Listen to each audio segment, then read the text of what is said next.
Welcome to public TV news బులెటిన్ల ముందుగా headlines. Battery cycle సిద్ధుని అభినందించిన రాష్ట్ర ఉప ముఖ్యమంత్రి పవన్ కళ్యాణ్.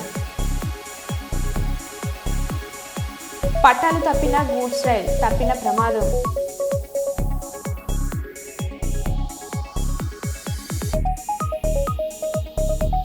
నిర్మల్ జిల్లా తానూరు మండల కేంద్రంలోని హంగిర్గా సొసైటీలో యూరియా కోసం చెప్పులను క్యూ లైన్లో పెట్టిన రైతుల అవస్థలు. ఉప్పల్ రాజీవ్ గాంధీ అంతర్జాతీయ క్రికెట్ స్టేడియం వద్ద DYFI ఆధ్వర్యంలో ఆందోళన.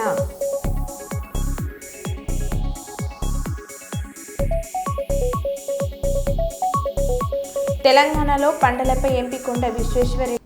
మహబూబాబాద్ జిల్లా బయ్యారం మండలం బాలాజీపేటలో ఇల్లందు కాంగ్రెస్ ఎమ్మెల్యే కోరం కనకయ్యను అడ్డుకున్న T3 తండా గిరిజనులు. తమ తండాకు ఒక ఇల్లు కూడా కేటాయించుకోవడం పట్ల ఎమ్మెల్యే కాన్వాయ్ను అడ్డుకున్న T3 తండా గిరిజనులు. మహిళలు అడుగుతున్న ప్రశ్నలకు సమాధానం చెప్పలేక కారు ఎక్కి వెళ్లిపోయిన కనకయ్య ఇక్కడ వెంకట చౌకతండలో దగ్గర డబ్బు ఉన్న వాళ్ళకి భూములు ఉన్న వాళ్ళకి ఇల్లు తప్ప రైతులకు పేదవాళ్ళకి ఎవరికి ఇల్లు లేదు సార్. మీరు సాక్షాత్గా ఒకసారి సర్వే చేయాలి. సర్వే చేసిన తర్వాత వాళ్ళకి అభ్యర్థి ఎవరో వాళ్ళకు చూడండి. మీరు తీసుకున్నారు, రైతులు కూడా చెప్పారు, మేము కూడా ఇంటున్నాం, ప్రజలు కూడా చెప్తా ఉన్నాం సార్. పిలవసే ఉంది సార్.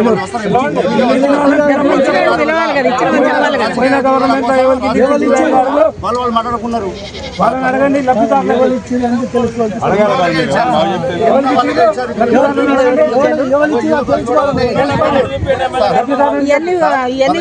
పుకార్లు ఎక్కువైతున్నాయి. రాలేదు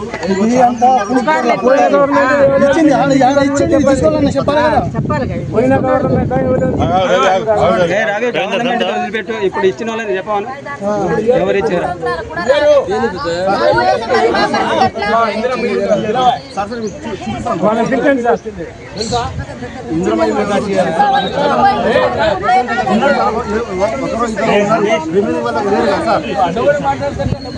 ఉన్నారు సార్. వాళ్ళు తెలుసు sir.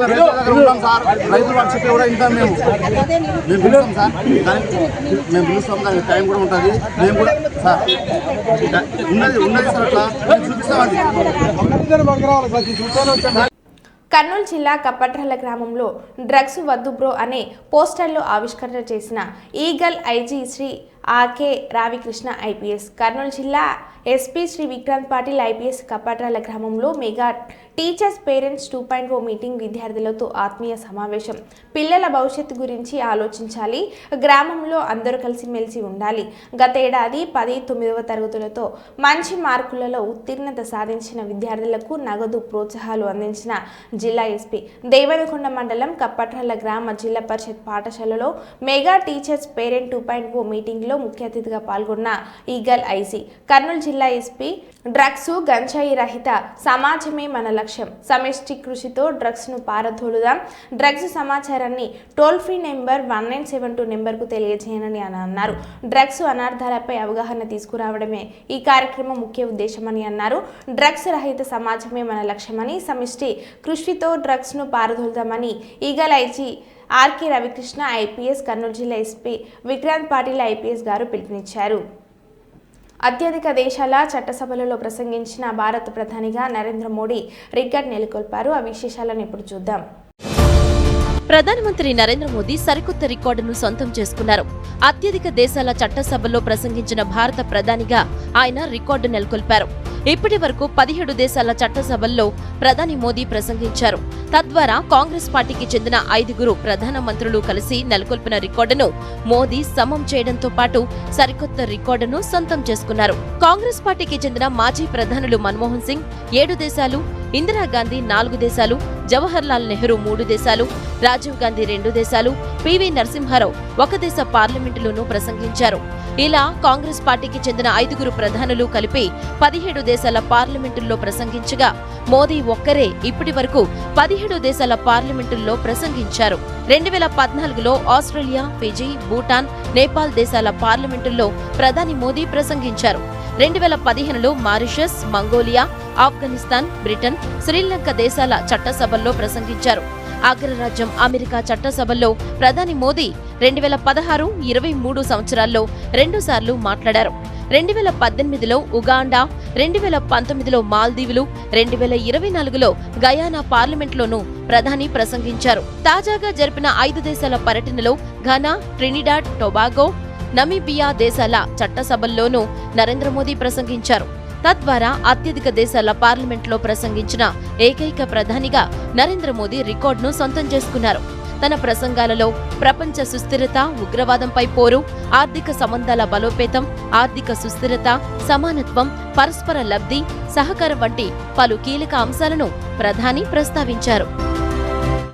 Giddalur sub register Krishnamohan గురువారం సాయంత్రం ఏసీబీ అధికారులు 35,000 లంచం తీసుకుంటుండగా వెంటనే పట్టుకున్నారు. పట్టణానికి చెందిన షేక్ కదర్ బాషా అనే వ్యక్తి ఇంటి రిజిస్ట్రేషన్ కొరకు రిజిస్టర్ 35,000 లంచం డిమాండ్ చేశారని ఫిర్యాదు మేరకు సబ్ రిజిస్టర్ కార్యాలయంలో లంచం తీసుకుంటుండగా తెలియజేశారు. పట్టుకున్నామని డీఎస్పీ సోమన్న తెలియజేశారు.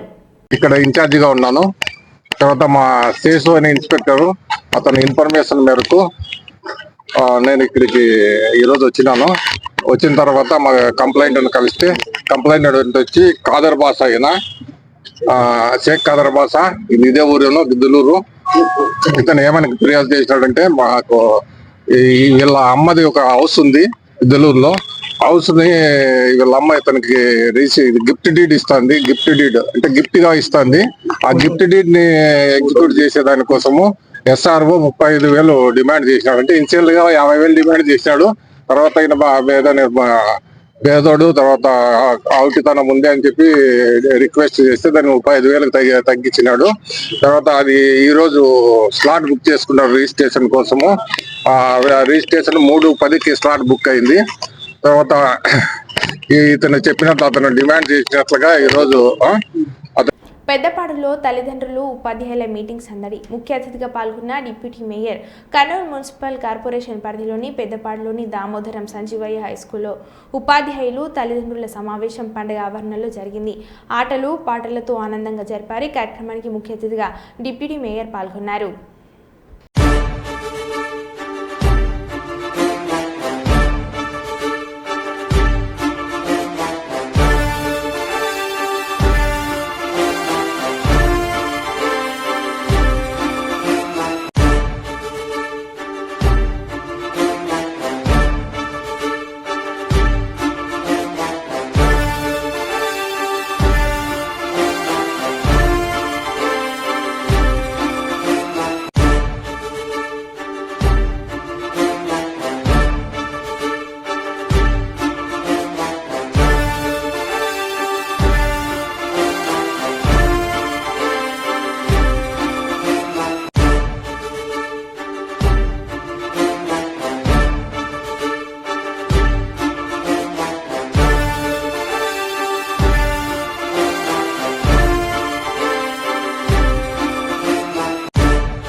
తెలంగాణ లేని ఇండియా మ్యాప్ని ఇచ్చిన పీవీఎన్ మాధవ్కి బుద్ధి లేదు.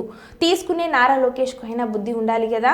నారా లోకేష్కు ఏపీ బీజేపీ నాయకుడు పీవీఎన్ మాధవ్ బహుకరించిన ఇండియా మ్యాప్లో కొత్తగా ఏర్పడిన రాష్ట్రాలు ఉన్నాయి, కానీ పోరాడి తెచ్చుకున్న తెలంగాణ లేదు.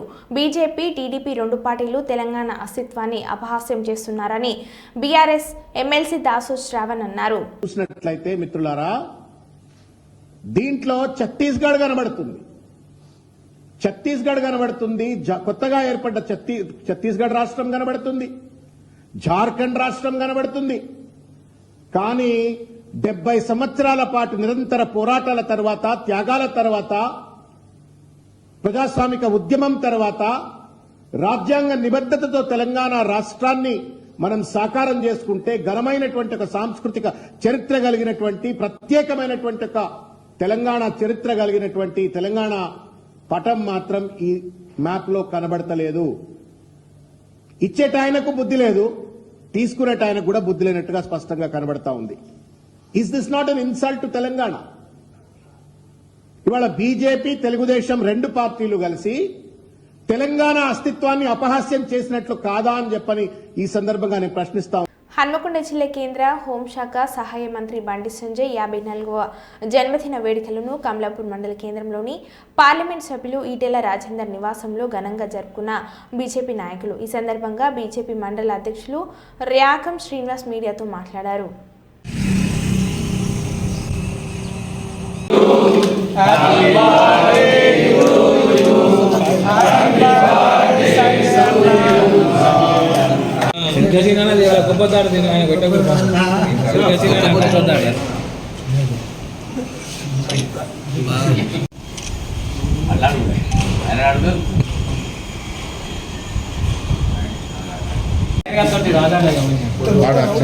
చెప్తానే ఫోన్ సంజానాలకు వాళ్ళే నలుగుతున్నారు.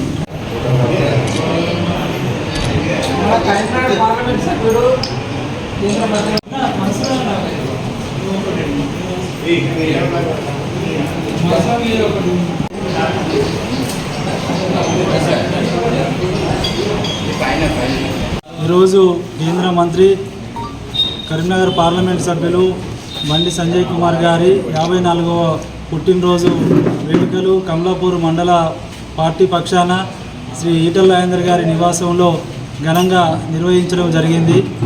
వారు ఆయురారోగ్యాలతో ఉంటూ దేశంలో మరిన్ని అత్యున్నత పదవులు సాధించాలని మేము ఈ సందర్భంగా వారిని దీవిస్తున్నాం మండల పక్షాన. అదేవిధంగా ఈరోజు ప్రభుత్వ ఆసుపత్రుల్లో రోగులకు పండ్ల పంపిణీ కూడా చేయడం జరిగింది. ఆంధ్రప్రదేశ్ ప్రభుత్వ వాహన డ్రైవర్ల సంఘం కర్నూలు జిల్లా అధ్యక్షులు వై నాగేశ్వరరావుపై ఆరోపణలు రావడంతో, అదేవిధంగా తాను 3 సంవత్సరాల కాల పరిమితి కావడంతో కర్నూలు జిల్లా డ్రైవర్ల సంఘం అసోసియేషన్ అధ్యక్షులుగా ఉన్న వై నాగేశ్వరరావును పదవి నుండి తొలగించడం జరిగిందని ఏపీ ప్రభుత్వ వాహన డ్రైవర్ల సంఘం రాష్ట్ర అధ్యక్షులు శ్రీనివాస్ తెలిపారు. కర్నూలు పట్టణంలోని సి క్యాంప్ సెంటర్ సమీపంలో ఉన్న ప్రభుత్వ వాహన డ్రైవర్ల సంఘం కార్యాలయం చుట్టూ ఉన్న దుకాణాలు, కళ్యాణ మండపంకు సంబంధించి అద్దె బకాయిల విషయం ప్రభుత్వ వాహనంలో డ్రైవర్ల సంఘం సభ్యులు కర్నూలు జిల్లా అధ్యక్షుడు వై నాగేశ్వరరావు చేస్తున్న అవినీతి అక్రమాల గురించి తమ దృష్టికి రావడంతో కర్నూలు రావడం జరిగిందని ప్రభుత్వ వాహన డ్రైవర్ల సంఘం రాష్ట్ర అధ్యక్షులు శ్రీనివాసరావు వెల్లడించారు.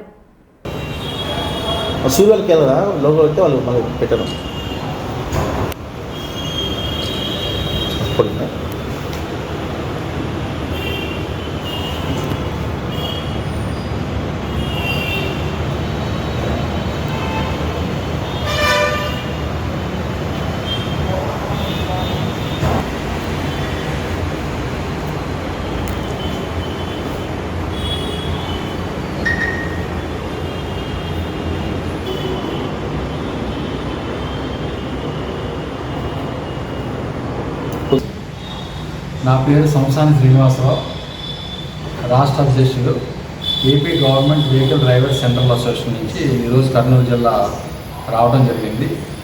మరి ముఖ్య ఉద్దేశం ఏంటంటే వై నాగేశ్వరరావు అన్న ఆయన మా జిల్లా అధ్యక్షుడిగా పదవీకాలం 26/8/2021 నుంచి 25/8/2024 వరకు ఆయన పదవీ కాలం ఉంది. ఆయన పదవీ కాలం అయిపోయి సుమారుగా 8 నెలలు కావాల్సిన బ్యాంకులో ఎక్కడ జమ అవ్వలేదు ఇప్పటి వరకు కూడా. అదే కాకుండా మా ప్రభుత్వ డ్రైవర్లు మెంబర్షిప్ ఉంటుంది, సంవత్సరానికి మెంబర్షిప్. ఆ మెంబర్షిప్ అమౌంట్ కూడా ఇందులో ఎక్కడెక్కడ జమ అవ్వాలి. అంటే సభ్యులు ఉన్నారా లేదా కూడా తెలియని పరిస్థితిలో ఈరోజు ఈ జిల్లాలో ఆయన ఒంటరిగా పోరాటం చేస్తున్నాడు. ఆయన రాష్ట్ర సంఘాన్ని కూడా వ్యతిరేకిస్తూ కార్యక్రమాలు చేసుకుంటాం. అంటే సుమారుగా నాకు కంప్లైంట్ ఇవ్వడంలో 60 లక్షల రూపాయల వరకు దగ్గరగా ఫ్రాడ్ అయిందని ఇక్కడ సభ్యులు నాకు తెలియపరిచారు. అది ఎంక్వైరీ అవుతానే కానీ నేను పూర్తిగా చెప్పలేను, ఎందుకంటే ఎంత అమౌంట్ వచ్చింది ఏంటన్నది ఇందులో చూస్తే మాత్రం ఎక్కడెక్కడ జమ అవ్వాల. ఇందులో 17 లక్షల రూపాయలు మాత్రమే 2015 నుంచి ఈ రోజు వరకు కూడా 2015 నుంచి ఈ రోజు వరకు కూడా 17 లక్షల రూపాయలు మాత్రమే జమ అయినట్టు ఉంది. ఇందులో కూడా ఒక 49,000 రూపాయలు బ్యాంక్. యాక్చువల్గా అది అగ్రిమెంట్లు చూస్తే కానీ మనం చెప్పలేము సార్, ఎందుకంటే ఇందులో అమౌంట్స్ పూర్తిగా పడితే మనకు తెలిసేది, పూర్తిగా పడలేదు కాబట్టి అగ్రిమెంట్లు చూస్తే ఆ అగ్రిమెంట్లు కూడా షాప్ అగ్రిమెంట్లు కూడా మాకు ఈ రోజు వరకు కూడా ఇంటిమేషన్ లేదు. అంటే నోటీసులు ఇవ్వడం జరిగింది. దాంట్లో 3 నోటీసులు ఇవ్వడం జరిగింది. 3 నోటీసులు కూడా రిప్లై అని ఏమి ఇచ్చారంటే ఒక 3 నెలలు నాకు టైం కావాలని అడిగారు. ఆ 3 నెలల టైంలో మేము ఆల్రెడీ ఓకే దానికి 3 నెలలు మేము ఇవ్వాల్సిన బాధ్యత మాకు ఉంది కాబట్టి 3 నెలలు ఇచ్చాం. మళ్ళీ మన రీసెంట్గా 27వ తారీఖున నేను కర్నూలు జిల్లా వచ్చాను. వచ్చిన తర్వాత మీరు మీ టైంగా మీరు ఇచ్చిన టైం అయిపోయింది కాబట్టి నాకు మీరు బిల్డింగ్ అన్న యాన్యువల్స్ రికార్డ్ యాన్యువల్ చెప్తే నేను ఎలక్షన్స్ పెడతానని చెప్పడం జరిగింది. అప్పుడు కూడా 7 రోజులు 27వ తారీఖున నేను సంతకం పెట్టాను. 27వ తారీఖున నేను సంతకం పెట్టి బ్యాంక్ ఉంది, మాకు అకౌంట్ ఉంది, జాయింట్ అకౌంట్ ఉంటుంది. యాక్చువల్గా ట్రెజరరు ఇద్దరు కలిసి చేయాలని ఇక్కడ ఎక్కడక్కడ బ్యాంక్ ట్రాన్సాక్షన్ చేసినట్లు లేదు. రూపాయలని వాళ్ళ పిటిషన్ పెట్టడం ఒక 60 లక్షల రూపాయలని పెట్టారు. ఎంక్వైరీ చేస్తే కానీ దీని మీద ఎంత అయింది అన్నది మనకు తెలియదు. మెయిన్ డిమాండ్ మా డిమాండ్ ఏం లేదు సార్, మా పదవికాలం అయిపోయింది కాబట్టి మీ జిల్లాలో ఎలక్షన్స్ పెట్టుకోవాలి, రికార్డ్స్ బిల్డింగ్ యాన్యువల్ చేయమని మేము రిక్వెస్ట్ చేసామండి. ఎందుకంటే ఒక జిల్లా అధ్యక్షుడు కాదు రిక్వెస్ట్ చేయదు. అయినప్పటికీ వినకుండా నేను కమ్యూనిటీ పరంగా నేను ఎస్సీ వాడిని నేను అని గత మాజీ అధ్యక్షుడి మీద రాష్ట్ర అధ్యక్షుడి మీద కూడా పెట్టడం కంప్లైంట్ జరిగింది. అలాగే ఇప్పుడు సర్దార్ అన్న ఆయన మీద కమిటీ నెంబర్కి వెళ్తే ఆయన మీద కూడా ఎస్సీకి ఎలక్ట్రిసిటీ కేసు పెట్టడం జరిగింది. అంటే ఈ విధంగా వెళ్ళిపోతే ఎంతవరకు కరెక్ట్ అంటారు అర్థం నాకు అర్థం కాదు. మా డ్రైవర్ సమస్యలు చాలా ఎక్కువగా ఉన్నాయి ఈ జిల్లాల్లో. అతనిపై చర్యలు తీసుకొని జిల్లా కలెక్టర్ గారికి నేను ఆల్రెడీ ఇవ్వడం జరిగింది. అది మేమైతే తొలగించినట్లుగా మేము జిఐడికి మేము ఇవ్వడం జరిగింది. మరి కలెక్టర్ గారు తొందరలోనే మా బిల్డింగ్లో రికార్డ్స్ హ్యాండ్ ఓవర్ చేయవలసిందిగా మేము రిక్వెస్ట్ చేయడం జరిగింది. ఎందుకంటే ప్రాసెస్ ప్రకారంగా మేము వెళ్తున్నాం తప్ప ఆయన వ్యతిరేకంగా మేము ఏం వెళ్తలేదు. కాబట్టి డిఆర్ఓ గారు కలెక్టర్ గారు ఏ నిర్ణయం తీసుకుంటారో ఒక 4 రోజులు వెయిట్ చేయమని చెప్పారు. దానికోసం చూస్తున్నాం. లేదంటే తర్వాత క్రిమినల్ కేసు పెట్టి నేను చర్య తీసుకుంటాను.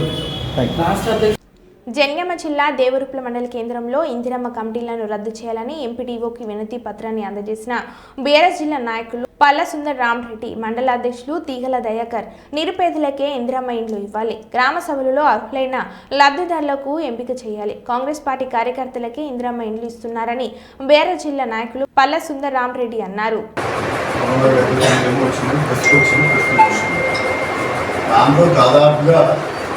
సగం మంది లబ్ధిదారులు ఒక ఉన్నతం ఉండలకే ఇచ్చారు, సగం మంది లేవలకి ఇచ్చారు, సగం మంది ఉండలకే ఇచ్చారు.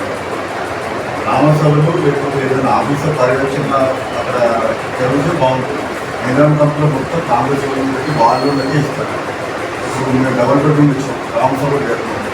ఎంఆర్ఓ గారు వచ్చి సీడ్ ఎంక్వైరీ రేషన్ కార్డు ఉందా లేదా ఎంక్వైరీ లేకుండా ఇందిరమ్మ కంపెనీలు ఎలా చేస్తారు. దయచేసి నామ ప్రకారం గ్రామసభలు పెట్టి ఇందిరమ్మ కమిటీలో తీసుకున్నా మళ్ళీ మీరు గ్రౌండ్ వెరిఫికేషన్ చేసుకొని ఇస్తేనే కరెక్ట్ అధికారులకి పిల్లలది వస్తారు, లేకపోతే రాదు.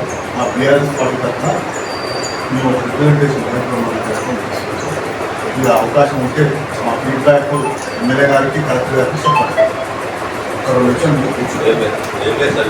భూపాల్పల్లి పట్టణ కేంద్రంలో ఉన్న OC2 ఓపెన్ కాస్ట్ గని ఆవరణలో ఉన్న దుర్గామాత ఆలయంలో ఆషాఢ మాసంలో నిర్వహించే దుర్గామాత బోనాలను ఘనంగా నిర్వహించిన ఆలయ కమిటీ. ఈ సందర్భంగా భక్తులు అధిక సంఖ్యలో పాల్గొని ప్రత్యేక పూజలు చేశారు, హోమయజ్ఞాలు నిర్వహించారు. ఈ బోనాల కార్యక్రమంలో అమ్మవారిని ప్రత్యేకంగా వివిధ రకాల పండ్లు మరియు కూరగాయలతో అందంగా అలంకరించారు. అమ్మవారి రూపం భక్తులను ఎంతోగానో ఆకర్షించాయి. ఆలయ పూజారులు భక్తులకు తీర్థ ప్రసాదాలు, దుర్గామాత ఆశీస్సులను అందించారు. ఈ బోనాల కార్యక్రమం అనంతరం మహా అన్నదాన కార్యక్రమాన్ని నిర్వహిస్తామని అన్నారు. ఈ సందర్భంగా ఆలయ పూజారి లక్ష్మణచారి మాట్లాడారు.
విశ్వావసనామ సంవత్సరం ఆషాఢ మాసం శ్రీ కేటికే ఓసుటు దుర్గామాత టెంపుల్లో గత సంవత్సరము లోక కళ్యాణార్థమై అమ్మవారి బోనాలు జరిపించడం జరిగింది. అదేవిధంగా ఈ సంవత్సరం కూడా అమ్మవారి బోనాలు అంగరంగ వైభవంగా జరిపించడం జరుగుతుంది. ఈ యొక్క బోనాలు విశిష్టి ఏంటంటే అమ్మవారి ఏంటంటే ఆషాఢ మాసంలో క్రిమికీటకాలు పశు శిశువులు అనారోగ్య బాధితులు కావున అవన్నిటికి మహమ్మారి మన ఊరిలోకి అంటే మన జయశంకర్ జిల్లాలోనికి రాకుండా ఉండడానికి అమ్మవారి లోక కళ్యాణార్థమై ఈ యొక్క బోనాలు జరిపించడం జరుగుతుంది. సర్వేజన సుఖినో భవంతు. కర్నూలు మెడికల్ కళాశాలలను NTR health university vice chancellor doctor Chandrasekhar ఆకస్మికంగా తనిఖీలు చేశారు. వైద్య కళాశాలలోని పరిస్థితులపై ఉన్నతాధికారులు అధ్యాపకులతో సమీక్షా సమావేశం నిర్వహించారు. వైద్య కళాశాల సమస్యలు మరియు అభివృద్ధికి ఎలాంటి చర్యలు తీసుకోవాలని డాక్టర్ చంద్రశేఖర్ ప్రిన్సిపల్ డాక్టర్ చిట్టి నరసమ్మను అడిగి తెలుసుకున్నారు. రాష్ట్రంలోని అన్ని ప్రభుత్వ ప్రైవేట్ కళాశాలలను తనిఖీలు చేస్తామని డాక్టర్ చంద్రశేఖర్ తెలిపారు.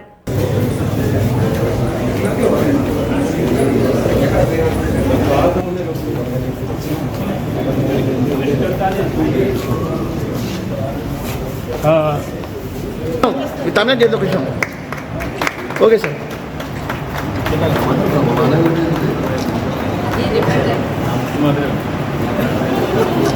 ఇదో సార్ ఒకసారి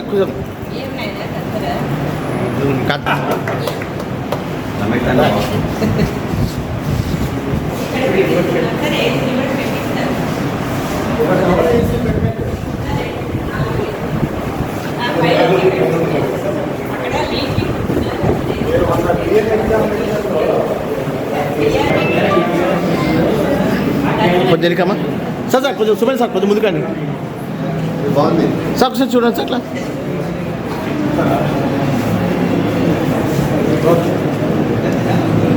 ఓకే సార్.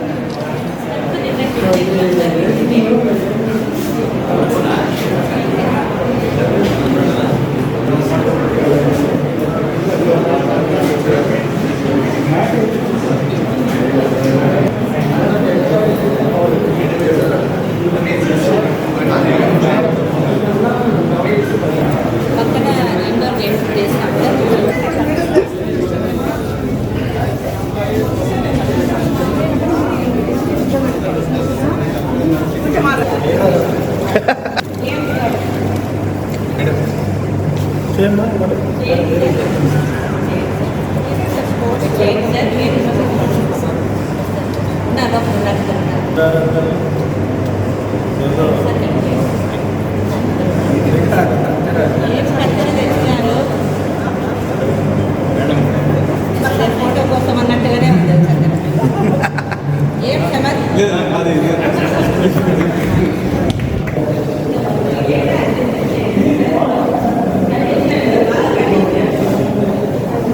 సమస్య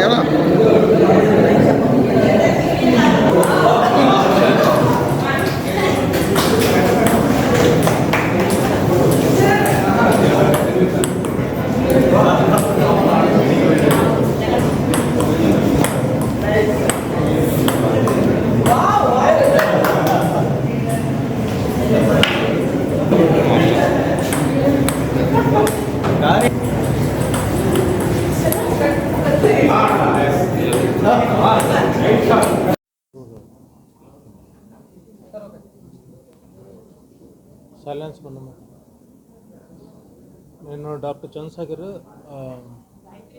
vice chancellor doctor NTR university of health sciences Vijayawada. ఈ రోజున నేను academic DME doctor Raghunandan first time medical కాలేజ్కి విజిట్ చేయడం జరిగింది, అఫిషియల్ విజిట్. ఈ రోజున అంటే మెడికల్ కాలేజీ స్థితిగతులు అంటే అకాడమిక్ యాజ్ ఎ వైస్ ఛాన్సలర్గా there are instructions from the principal secretary and also the honorable health minister Satyakumar Yadav to see the standards of the medical college and in the academic section wise. తర్వాత మేము ముఖ్యంగా what are the infrastructure గురించి DME గారు కూడా రావడం జరిగింది, రఘునందన్ గారు.